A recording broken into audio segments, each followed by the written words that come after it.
Imaginez, vous avancez dans un immense couloir de pierre plongé dans l'obscurité. L'air est froid, lourd, silencieux. Au loin, une rivière noire traverse les ténèbres. Puis soudain, un bruit. Un grognement profond résonne dans l'obscurité. Quelque chose respire, lentement, massivement. Vous approchez une torche tremblante et la lumière révèle une silhouette gigantesque. Un chien, ou plutôt une créature ressemblant à un chien, mais avec plusieurs têtes.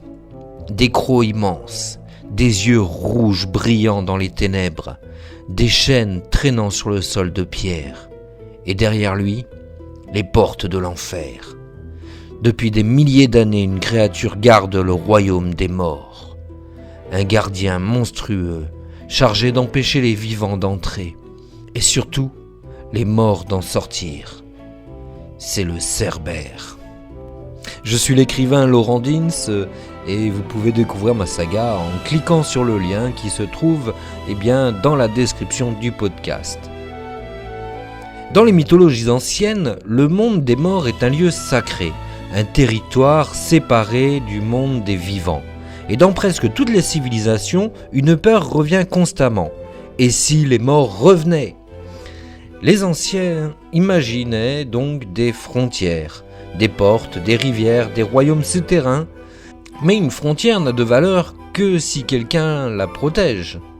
Et c'est là que Cerbère apparaît. Dans la mythologie grecque, Cerbère est le gardien du royaume d'Hadès. Sa mission est très simple, empêcher toute évasion. Il ne juge pas les morts, il ne gouverne pas les enfers, il ne fait que garder. Et cette idée est fascinante. Même les dieux craignaient que la mort perde ses limites. Mais alors pourquoi représenter ce gardien sous la forme d'un chien ? Eh bien parce que depuis toujours le chien possède une image double dans l'imaginaire humain. Protecteur mais aussi prédateur. Les chiens gardent les maisons, protègent les troupeaux, défendent leur territoire. Dans les mythes anciens, cette fonction devient gigantesque. Le chien devient le gardien du passage entre deux mondes et plusieurs civilisations possèdent des créatures similaires, des chiens fantomatiques, des loups infernaux, des gardiens des morts. Comme si l'humanité associait instinctivement cet animal à la frontière entre sécurité et danger. La version la plus célèbre de Cerbère lui donne 3 têtes, mais certains récits parlent d'une cinquantaine, voire d'une centaine de têtes. Alors pourquoi ? Eh bien parce que les monstres antiques n'étaient pas créés pour être réalistes. Ils devaient symboliser quelque chose, et plusieurs têtes signifiaient une chose très importante. Impossible de lui échapper. Peu importe la direction, peu importe le chemin, Cerbère voit tout. Il surveille tout.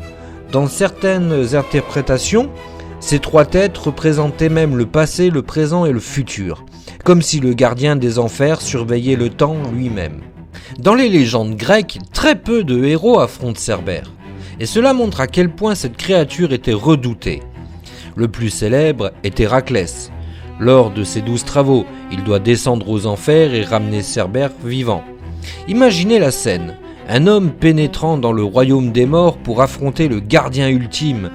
Ce récit devient immédiatement mythique. Et aujourd'hui encore, la fantaisie reprend cette image. Personne n'aura oublié Croque-Dur dans Harry Potter et la pierre philosophale, le tout premier livre et le tout premier film. Eh bien, dans les univers fantastiques, les gardiens monstrueux sont omniprésents.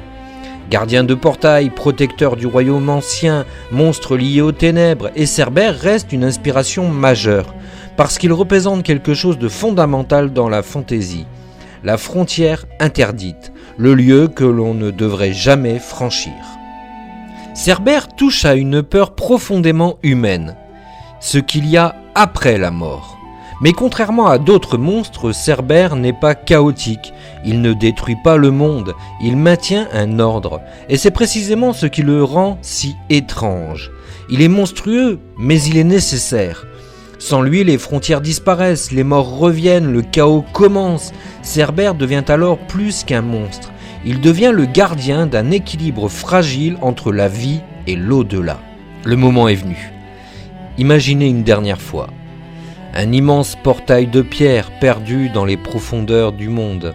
des flammes rouges éclairent les murs anciens, et devant les portes, une silhouette gigantesque reste immobile dans l'obscurité. 3 regards s'ouvrent lentement, 3 souffles résonnent dans les ténèbres. Le gardien attend, patient, éternel, car certaines créatures ne sont pas faites pour conquérir le monde, elles sont faites pour empêcher les mondes de se mélanger. Et tant que l'humanité craindra ce qui se cache après la dernière porte, Cerbère continuera de monter la garde. Dans les mythes, dans les enfers antiques et dans les profondeurs oubliées de la fantaisie. Je suis Laurent Dins, l'auteur de la saga fantasy Gaiala, et j'ai été heureux de vous retrouver pour ce nouveau podcast. Je vous souhaite à tous un excellent week-end et on se retrouve la semaine prochaine.